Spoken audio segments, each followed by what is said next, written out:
computer. Okay, welcome back to Chemistry 2342, Organic Chemistry 2, Summer 2, 2020. So we'll try to make it through this together. So again, we have our first group activity today, okay? And so the key thing about the group activity is I want you to, number one, have a way to, work on these problems together, kind of ping ideas off each other, and then get practice writing stuff down. You want to be able to write those structures down and practice writing structures. So that's really the key phrase here of doing this, is to kind of work together, be collaborative, be kind, and work through it. And so after this part of the review, we will go ahead and break into, we'll go ahead and shut this off. And then go ahead and log out and then log back in, and then I'll send you off into breakout rooms. Again, Daniel and I will be going around the rooms to answer questions. There is a button in a breakout room called raise your hand or ask a question, and so that we can know that you're wanting to go ahead and ask a question, and we'll come as quickly as we can.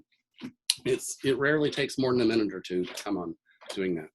So the key rules with this is, if you can print it out, great, do that. If you can't, what I want you to do is go ahead and draw the structures on a piece of blank paper, take a picture of it and upload it to the tracks Dropbox, okay? I haven't, the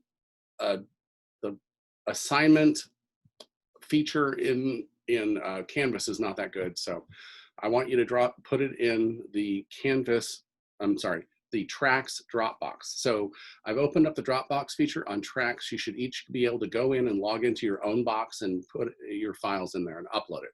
There's just a button that says next to your file saying upload files, and then you just drag them in there and they go in. So that should be easy to do, okay? So the key is to just go ahead and do that and have those uploaded by noon tomorrow, okay? So if you upload them this afternoon, that's great. I'll start grading them then. And so, but the key is to work through the problems, talk to each other, try to agree on an answer. If you don't agree on the answer, that's fine. Go ahead and just submit the one you think is right, and we will have that as our first group activity, okay? So the other thing is that our homework is due at midnight tonight, so go ahead and get that done. As soon as midnight turns, you will be able to review all of your answers and all of the questions, okay? Yes, the homework has 2 attempts. Can you see the first attempt is correct before it closes? No, you have to actually look in your book for the answer and see if it's right. Okay, so you cannot see if it's right until after it closes. But after it closes, you can review it and use it as a study guide. So that's why, and I have that so you can use it all Friday morning as a study guide to double check your studying, okay? So just to clarify one question, so we only have 2 attempts to change our answer, not 2 attempts at the homework. Correct. You can change any answer up to 2 times, and then I believe you can change it. Yeah, you can change it up to 2 times before you submit, but it will not give you feedback. So got it. Thank you. You can use your book with the homework, and just nobody else. You can use your book and your notes for the homework. So after that, you can review it after midnight tonight. Okay, so let's see. Most of you were able to do the mock exam. I only have 10 people that are having a little bit of struggling, and that's okay. If you did have some issues and you tried to fix some stuff, I have another mock exam open till 5 o'clock today. Go ahead and try it, see if you can get it working. Top Hat's been fairly responsive to a lot of people, so trying to get this the setup. And so if you can get it set up, great. If you can't, go ahead and email me by 11:30 tomorrow, and I have a mechanism for giving us a backup exam if you can't get it working. I also have a backup, a mock exam set up for Friday morning if you get some stuff done Thursday night or Friday morning, and you can double check it then as well. So if you're a nervous person like me, I would double check it again just on Friday morning just to be sure. Again, it's no points, it's just to make sure everything's working and going well. The 50 people that went and got it on there, looks like most of you had decent internet connections, and the proctoring report came back favorable for almost everybody. A couple people looked off screen a little bit, but other than that, I think that was the only thing that really kind of they flagged a lot, but that should be fine. The homework will be available after midnight tonight. So Friday morning at 12 a.m. is when it'll be available. So you can have it anytime tomorrow. The mock test will be open at 8 a.m. to 11:30 a.m. if you wanted to go ahead and try your system. Okay, so our exam for almost everybody, unless you've already made arrangements ahead of time, will start at noon and go till 1:40 p.m. tomorrow, Friday. Okay, so go ahead, I will send out instructions. It's the same instructions we did for the mock test. Try to shut everything down, restart your computer, only have the one thing open. ID, scratch piece of paper that you can show me, and then go ahead and do the exam. It's going to be 30 questions. There's going to be 15 questions from chapter 12, 15 questions from chapter 13. They're all multiple choice. So we still haven't got a drawing function on that yet, but we're working on that. I'm working with Top Hat over that this summer. And then after that, go ahead, take a breath, and submit. The exam raw grade is what you'll see in Top Hat. I will take those raw grades and make sure that we had a good spread of a statistical spread. If it needs to be curved up, I will curve it up. So the grade you will see in Canvas and Tracks, actually it'll be in Canvas. The grade you see in Canvas is the curved grade based on how the class did on the exam. So what you see in Top Hat is raw score out of 100 points, and then what you see in Canvas is the curved score. So, but that's not going to happen until around Monday. I have to evaluate it and do it on. I usually do it over the weekend, but I guarantee it'll be there by Monday class time. Okay. Let's see. I have a question about. Do we have to draw for the test? You do not have to draw for the test. That's why we do the group activities. You have to draw for the group activity. Okay. Let's see. Okay, so that's all administration. On Monday morning, I'll send you out a new Zoom code so that we can have our Zoom class then. So look for that email out. Again, we have a new Zoom code each week so that we can not have anybody sneak into our class or anything like that. Okay. That being said, that is all the administration I have. Anybody have any questions about homework, exam, or group activity? Okay, so let me do one thing right here. I want to start with chapter 12, and I want to hit some highlights to make sure that you are aware of these things, because I think it's important for me to draw your attention to and to make sure that you're thinking about this as you are working. Okay, so in chapter 12, okay, the key things we have here is, number one, we have 2 reducing agents, and we have 3 oxidizers in general, okay? Technically we have 4. But the key about the reducing agents and the oxidizing agents is selectivity, okay, right? In our reducing agents, we have a stronger reducing agent and a weaker reducing agent. Only one will do esters and carboxylic acids. That's the lithium aluminum hydride. The sodium borohydride will do ketones and aldehydes, okay? So selectivity is the key in our reducing agents. In our oxidizing agents, we have the chrome reagents, like the chromic acid and the perchromates, the dichromates, okay? Now, and those are strong oxidizers will take secondary alcohols to ketones, primary alcohols to carboxylic acids, okay? Our PCC, which is that pyridinium chlorochromate reagent, is the only one that's going to stop at an aldehyde. But it still will, it'll take a primary alcohol down to an aldehyde, but it will take a secondary alcohol down to a ketone, okay? And then our third oxidant, it's that potassium permanganate, and that'll take anything down to carboxylic acids or ketones, okay?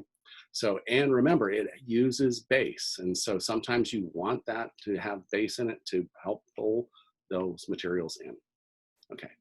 All right, and the last part of that chapter is we have 3 organometallic reagents, okay? Most of the time, you'll only need one equivalent of that organometallic reagent to react with your carbonyl compound, okay? However, if you have an ester or an acid chloride, you have to use 2 equivalents of it and it's going to substitute it twice. So selectivity is the key in that chapter, okay? So, and then the last thing we have is one protecting group, okay? We can protect an alcohol using that, silicon reagent. And if you look back at chapter 11, that is also covered in chapter 11 with a wide variety of other materials, but this is the one that we'll be moving forward with, okay? So 1 protecting group, 2 reducing agents, 3 oxidizers, but selectivity is the key here, 3 organometallic reagents. And again, knowing how many equivalents you have for your substrate is the important part there. Okay. All right. So questions for chapter 12. This video will be posted on YouTube after this class. So if you have it as, let's see, I'm trying to,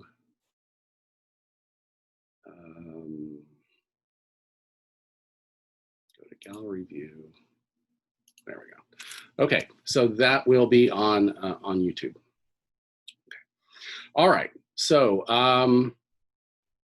can you specify when we need to use potassium permanganate? Okay, so if your substrate dissolves in water, then you can freely use the chromate, the chromic acid, or the potassium permanganate, okay? It doesn't matter. You can use either one. It's your choice, okay? And they will do the same thing. They will oxidize primary alcohols down to carboxylic acids and secondary alcohols down to ketones, and neither one will react with tertiary alcohols, right? Now, there is that subtle reaction we have where you can oxidize the alkyl group on a benzene ring, and you would typically use either the chromic acid or the permanganate on that as well. So it's your choice, but what you need to know is if I say, hey, what would this chromic acid do to this substrate? You need to know what it's going to do. Or I can say, hey, what would potassium permanganate do to this substrate?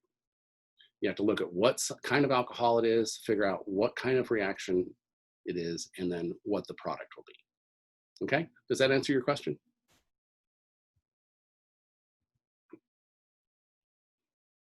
Okay, so those are really good questions. So let's, if nobody has any other questions,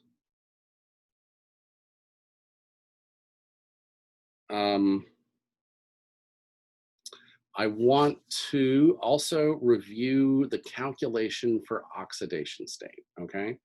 So that is, you know, sometimes math is the hard part in organic chemistry, which is interesting, but I want to review that calculation real quick. It's an easy calculation. We just got to make sure we're, you know, doing all of our steps correctly. So let me go ahead and share my screen.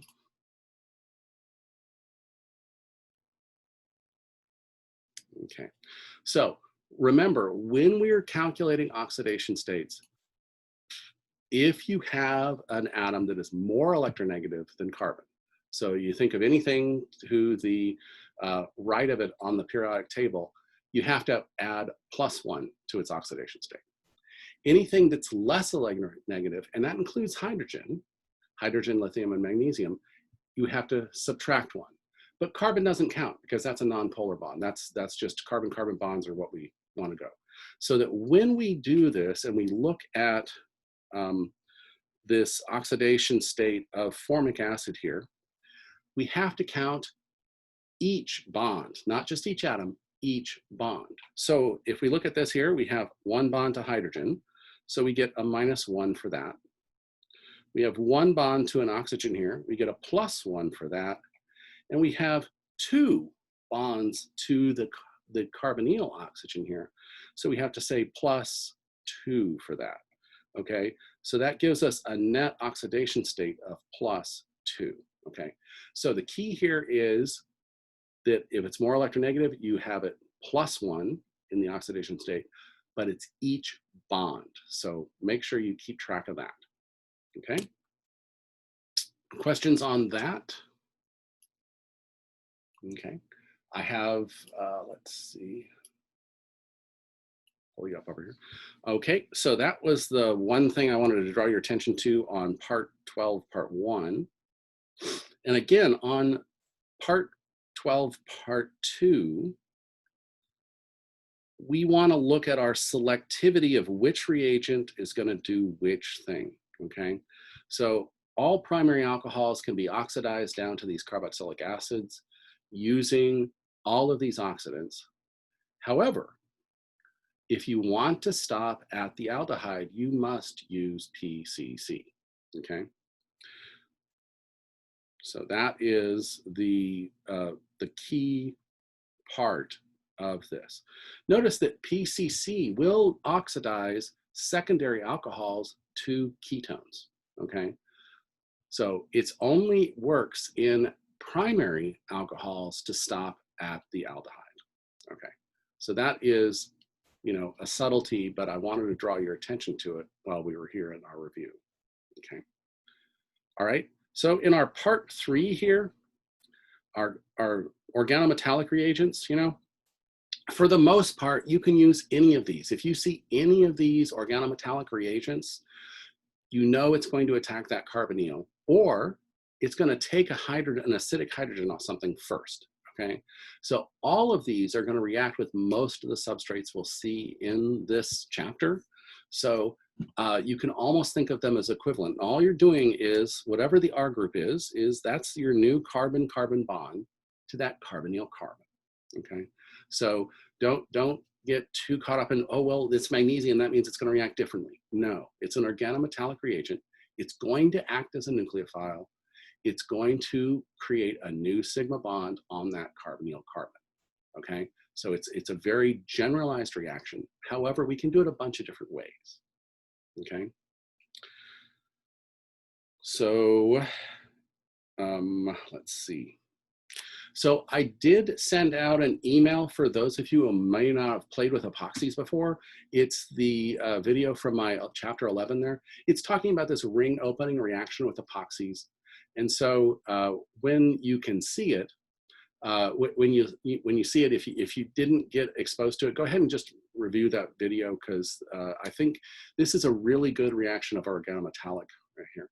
So, and there's a question here on organometallics is the same as Grignard. Okay, yes, Grignard is specifically the magnesium version of this.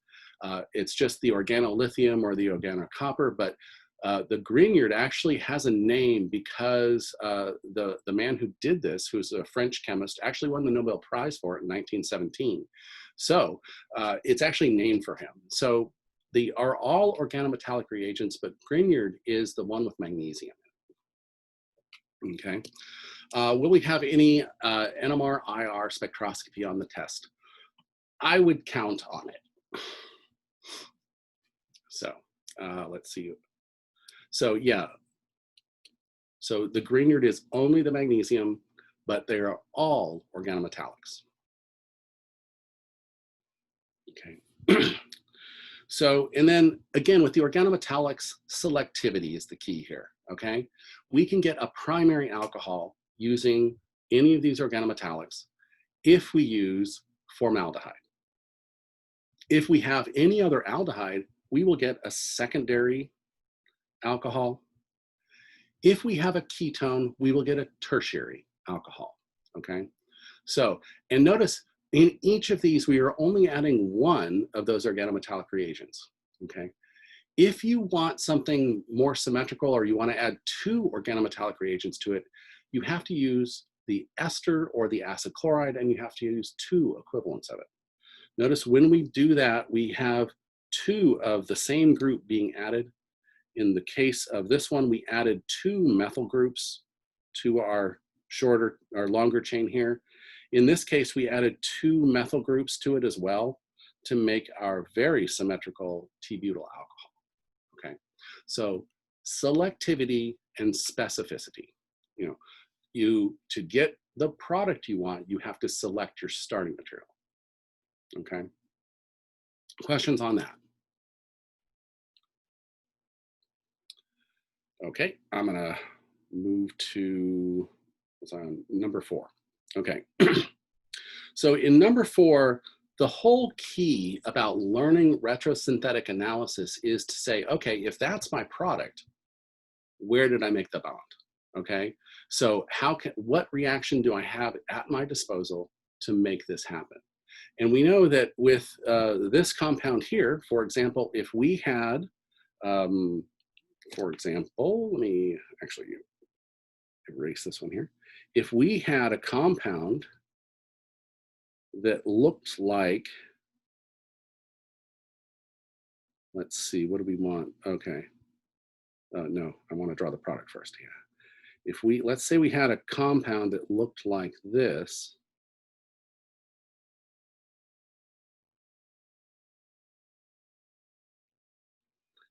right here, okay? Have to draw the OH here. We know that we basically have an organometallic reagent where we can add any one of those groups to this thing by adding across a ketone, okay? Because we have 3 groups there and it's a tertiary alcohol, we think that our starting material has to be a ketone, and then we can clip that at any of these locations. We can have a phenyl Grignard, we can have a T-butyl Grignard, we can have a methyl Grignard. And so you can break it apart that way, okay? Now let's draw a different compound here, okay? Now if you had a tertiary alcohol and it had 2 of the same R groups, we have a couple different options now. We can do the exact same thing we did on this one. Let's say, for example, we did it with a methyl Grignard right here. And so that means we would have to use this ketone to get to that product. But let's say we wanted to make this with a methyl Grignard as well, okay? We have 2 options. We could have used a ketone as well, or we could have used an ester and used 2 equivalents, okay? So do you see that one equivalent added to this substrate will make this, and 2 equivalents of the methyl Grignard added to this substrate will make the exact same thing, okay? So it's all about the idea that, oh, if I'm putting 2 of them on here, then I could have used an ester, I could have used an acid chloride, okay? If I have it where it's completely unsymmetrical, you knew you had to use the aldehyde or the ketone.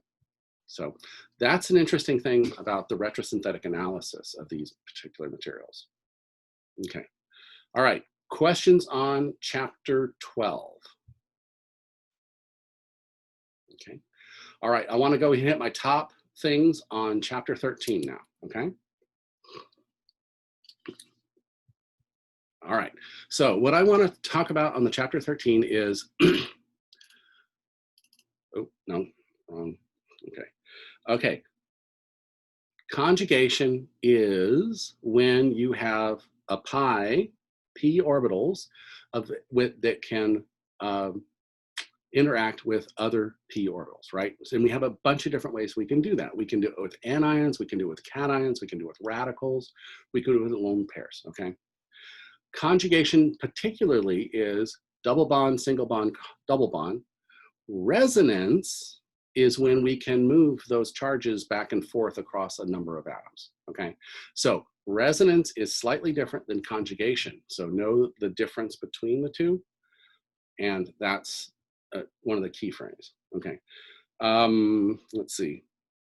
So here we have these resonance structures of the conjugated cation next to a double bond, okay? And remember the stability with these allylic cations are more stable than other cations because of that resonance contributors, that hybrid state, okay? And we have different kinds of resonance. We have the conjugated double bond resonance. We have the pi bond adjacent to something else, and that's where we can get the allyl cation or the allyl radical, because it could be a plus, a minus, a radical, or a lone pair. As long as it's in a p orbital, you can use it, okay? Then, of course, we have this being able to move a positive charge back and forth, preferably to get a more substituted or have everybody have an octet. If everybody has an octet, that's the more stable or more contributing form of the resonance structure, okay? And then, of course, in double bonds, the whole reason our carbonyl is partially positive is because we have this polar double bond available to us in these two different resonance structures. And well, neither one is exactly perfect. The combination of the two together gives us that partially positive carbon and that partially negative oxygen, which gives us our reactivity, okay? So resonance hybrids help drive that kind of thing, for that kind of reactivity for us. Okay, so it's a subtle difference between conjugation, resonance, and the different types. So make sure you have that straight in your head. As far as conjugated dienes go, the most important thing here is we do have stereoisomers. Stereoisomers are because the double bond does not have free rotation. But then we also have conformers. Conformers is when you can rotate around a single bond to change the way it looks, okay? So stereoisomers are fixed and different.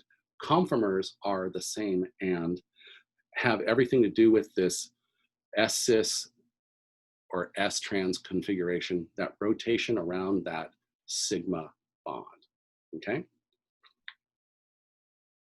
All right, so in one thing that I want to make sure we covered, and I think I said this, but I'm not sure I did, so I wanted to cover it here, is that when we talk about this absorption of energy from a pi electron into an excited state, okay, it's always going to be a pi electron going to a pi star state, an excited state. That's what the star means. So when we see the pi symbol going to a pi symbol with a little star over it, that's the transition we're talking about. It's the pi to pi star.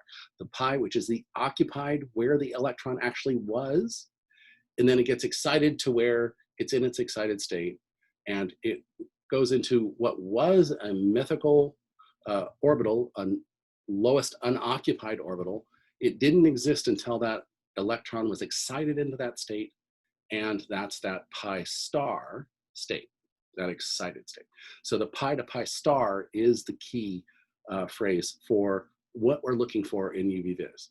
And of course, as you extend the conjugation out, those orbitals get more and more orbitals. Those more and more orbitals spread out in energy and get closer and closer together, making the gap, making it easier to excite from that pi one that's occupied to the pi that wasn't occupied until it got into that excited state. So I wanted to make that subtle thing very, very clear, okay? Questions on that? Okay. So then reactions of conjugated dienes, okay? So we have that competition between the 1,2 and the 1,4 addition, okay? Under cold temperature conditions, you're always going to have your 1,2, your kinetic product happen, okay, in its majority. okay? The colder it is, the more likely you are to do that 1,2, and it has everything to do with proximity, okay? Now, as you heat the reaction up, you have your 1,4 available to you. However, you have to see what your more substituted alkene is, because that's going to drive your product ratio. So draw the structure for the 1,2 addition, then the 1,4 addition, and figure out which one has the more substituted alkene. The one with the more substituted alkene is your thermodynamic product at higher temperatures. And so it's going to be your major product at higher temperatures, okay? So start with the 1,2, 1,4, and then look for stability. Remember, stability is all about the more things substituting that double bond, the more stable it is. So if you draw both products and then do that analysis, you should be able to pick out your primary product for your high and your low temperature reactions, okay? So, and this thing, this last slide on 13.3, I think demonstrates that quite well in the fact that even though we have two different alkenes and we have an opportunity to do a 1,4 addition, the 1,2 addition and is both the kinetic because of proximity, but it's also the thermodynamic because substitution. Okay, so I think that, you know, looking for those two things when you're looking at these conjugated dienes will get you really close to getting the right answer most of the time. Okay, questions on that? And I'm going to briefly go what I think my top things are on the Diels-Alder reaction, but you're going to actually do this as our activity. So, but in the Diels-Alder reaction, it's a crazy reaction because it's concerted. It happens all at once, okay? Now, because of that all at once, you have to think about how these things are going to get close to each other first, and they're going to be attracted to each other electrostatically to get it close to each other. That will dominate how the product looks, okay? That tells us XO, that tells us what our primary product is. If you want, you know, the partially positive side of this molecule near the partially positive side of this molecule when they're in that state right before they make that bond, that's gonna dominate your product, okay? So that I think is one of the ways to look at this, okay? The second key thing about a Diels-Alder reaction is always look for the 6-membered ring with a double bond in it, okay? Because that's the one that formed during the reaction, okay? You can have 5 rings, 10 rings, whatever, you know, but you wanna look for the 6-membered ring with the double bond in it, okay?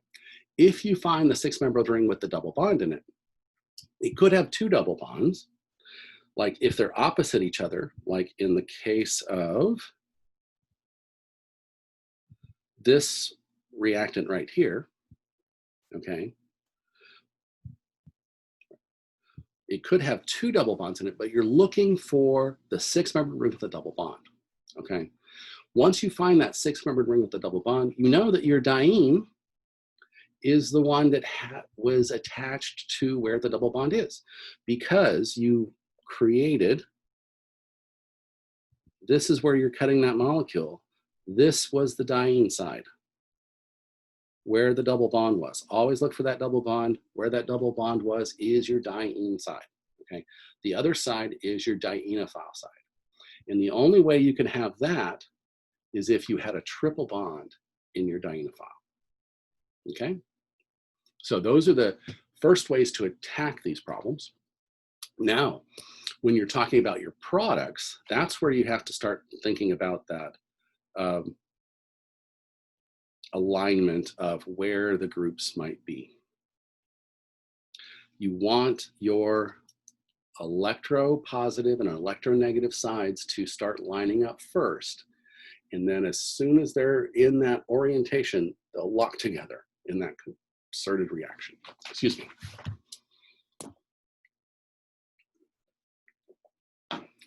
All right, do we have any questions on that? Quick question. So you said that our dienophile will only have an alkyne in the or will only have a double bond in the product if it was an alkyne. Correct. Okay, awesome. Because one of those double bonds, one of those pi bonds is going to be used to make the two sigma bonds, or one of the sigma bonds. The other pi bond isn't affected. Okay, so it's gonna. Okay, that makes sense. Right. Thank you.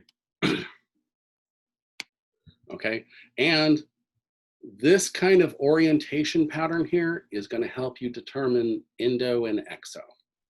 Okay. So, and notice, however it takes to get it kind of in your head. For me, having the electronic drawing group closer to where the double bond ends up is endo to me, and then having that group away from it is exo to me. So that, I think it works most of the time. Is the exam similar to the homework as far as subjects and formatting? That is correct. Yes, I try to do 4 to 5 answers possible. I try to only have multiple choice questions. I tried some stuff on the mock exam with fill in the blank and stuff like that because I wanted to explore that without actually affecting anybody's grade. So yes, I expect it to be multiple choice, 4 or 5 possible answers with the questions worded in about that same way. Okay, so that's what I think are the highlights, things I wanted to draw your attention to make sure you were kind of thinking about as you were studying, and that I think will, kind of help, organize stuff in your head such that you can see where we're going with this. Okay. Okay. So do we have any other questions?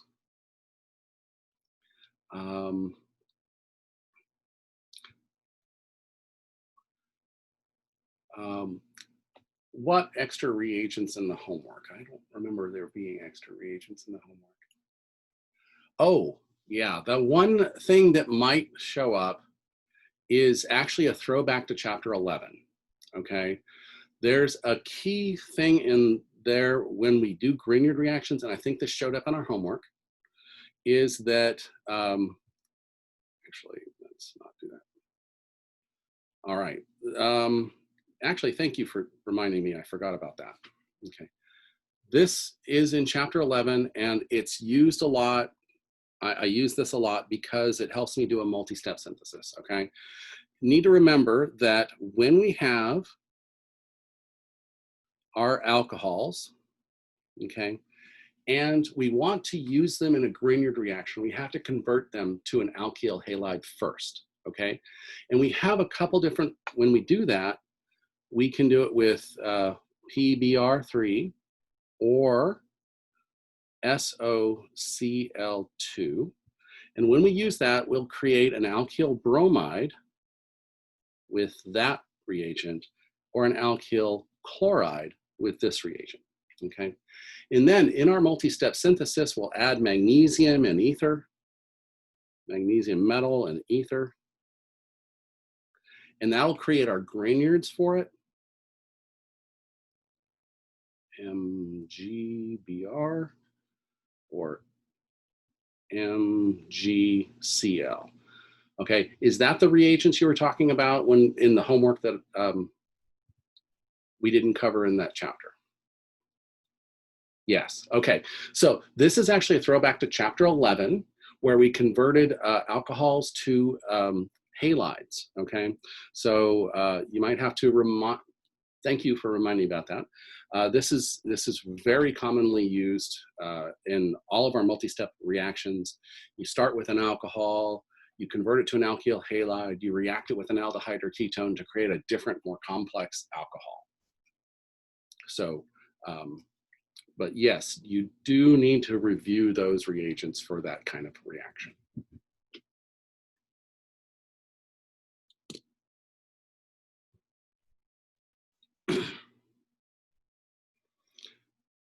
So, and for maybe a homework problem, I can do something where I take the same alcohol make you convert it into a Grignard reaction, and then make you oxidize it into an aldehyde or a ketone, and then react those two together.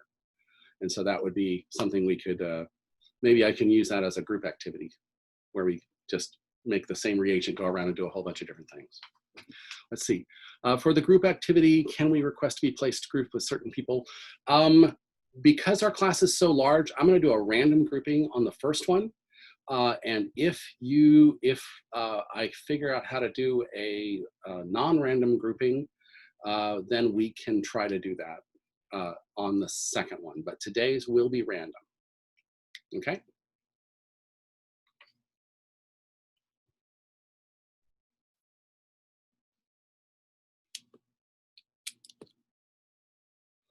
Okay, so we are right here at 12:40. We can keep answering questions, or we can take a break.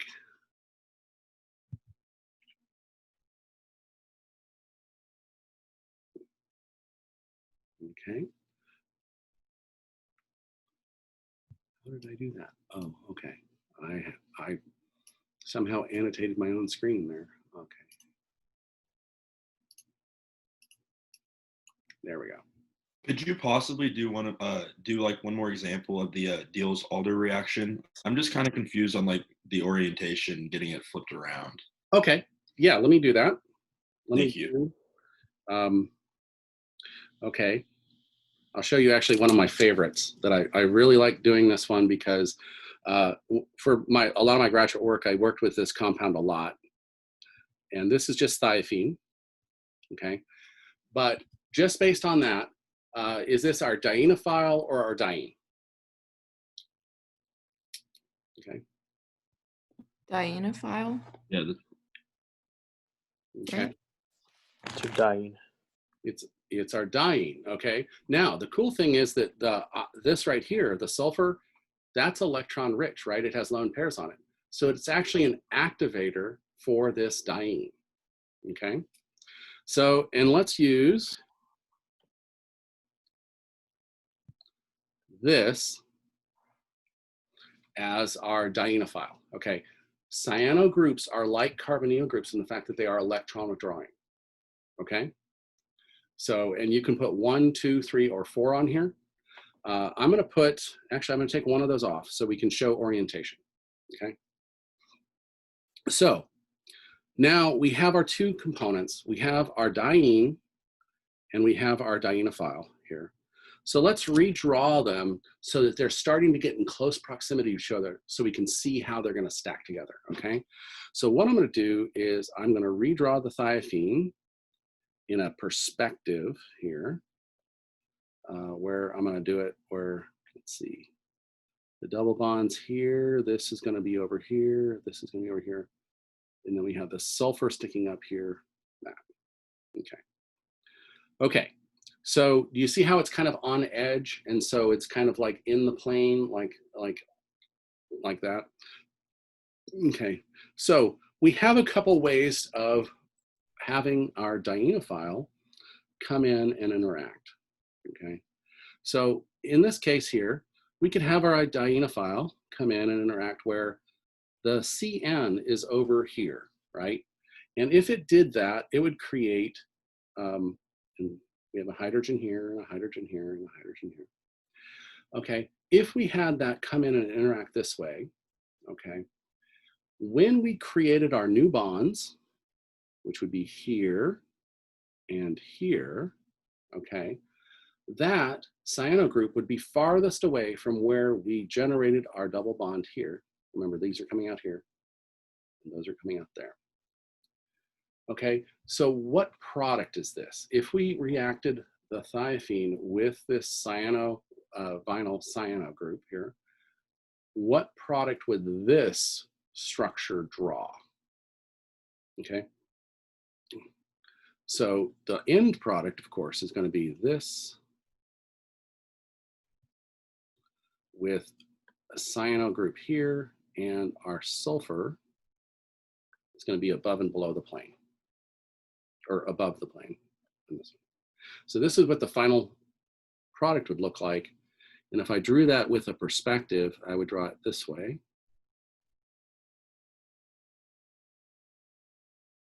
sulfur up here, and the cyano group here, okay? So these are exactly the same compound right here. They're just drawn in two different perspectives. This is drawn from the top right here. This is drawn from the side, okay? So if we had this cyano group react in that fashion, this cyano group would be sticking on up closer to the sulfur, away from this double bond, okay? So that turns it into an exo configuration, okay? Now, let's change the orientation of our cyano group, and instead of being over there, let's now put it right here, okay? Now, in this configuration, this cyano group is partially positive, this is partially negative. So these double bonds are being attracted to, let me draw the actual C triple bond N right here. So these pi bonds of the cyano group are kind of attracted to the pi bonds of the dienophile, the diene, because these are partially positive because of the resonance structure. This is even a little more negative because we have donation from the sulfur. So they are electrostatically attracted to each other already. So that's going to, not when they get attracted to there and then they close the ring, do that concerted reaction, the product is now something else. I'm going to draw that same perspective right here, but the cyano group is now down, the sulfur group is up, and the hydrogen will be over here, okay? So because this group right here is attracted electrostatically to this double bond first, we end up getting our endo. Spelled that wrong, can't believe that. Okay, so it's the cyano group's closer to that final double bond we created. Okay, does that help? That definitely clarifies up the endo versus exo. That makes a lot more sense. All right, I think I just have to see it again. Okay, so let me do another one, and I want to do it with no fluff on it, so you can see what you will always look for in a Diels-Alder reaction is you have in its simplest state these electrons, right? And in its simplest state, these pop up here, these pop down here, and these pop over here, okay? To generate your final product here, okay? So that being said, let's redraw this exact same thing with perspective so that you can see how it forms that in other systems.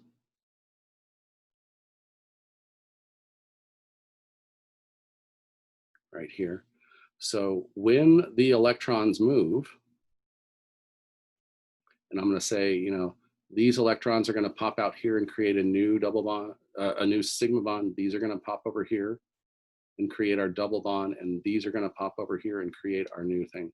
So that by perspective, we've just drawn it like that. Okay. So and these are exactly the same thing. One's drawn on angle and one's drawn flat, okay? So that way, when we typically draw these Diels-Alder reactions, we use that weird, like that, kind of silly boat looking thing, because that shows you where the substituents were. And it helps you show how they align. Most of the time, we would just draw it flat like this, but in a Diels-Alder reaction, we typically draw it on this edge side so you can see where they kind of came together right before they reacted. Okay?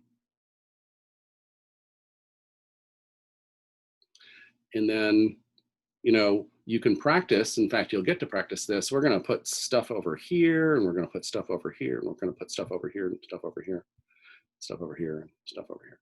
So, and all you have to do is look for that 6-membered ring with the double bond in it, and you know that you can start breaking it apart from there. Okay?